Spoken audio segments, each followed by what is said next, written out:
Hey guys, this is a quick video about Crusaders of the Lost Idols. I've been playing this for about a month now. It's pretty cool for an idol game. It's very in-depth for an idol game. Interesting. So anyway, let's get to it. We're talking about runes today. Here's what I've learned today about runes.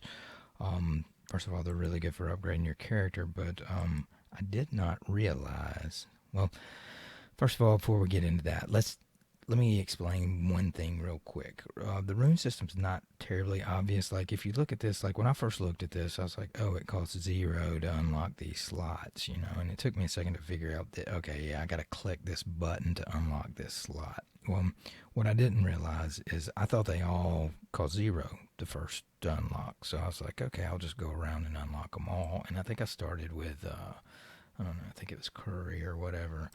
So I ended up, you know, just starting in this slot, and then I was like, oh shit, now it costs 1.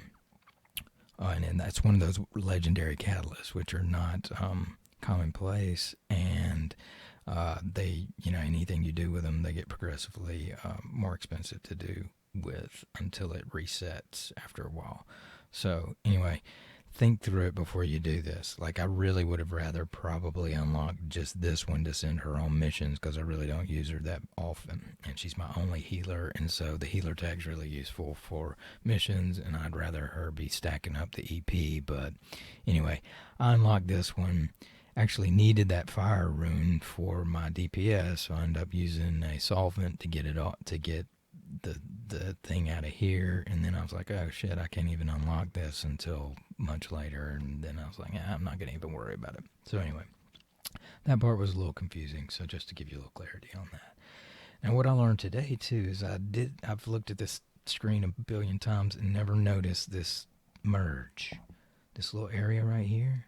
Well, yeah, that's where you take, like, where you have multiples of, you can just drag them here, and like, see, it's gonna, I've got one of these, it's gonna convert it, it's gonna convert 2 of those into the next level up.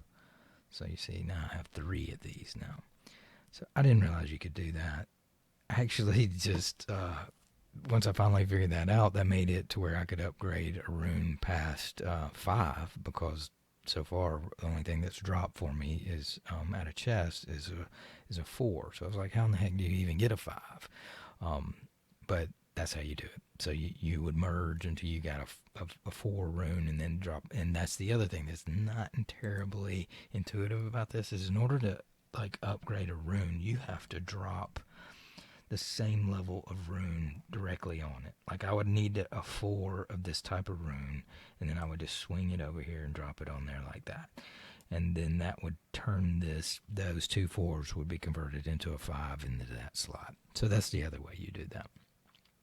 So anyway, like I say, been playing about a month and a half, just now figured this out, kind of a game changer. So I thought I'd let everybody know what I figured out. Thanks. Y'all have a good one. Bye.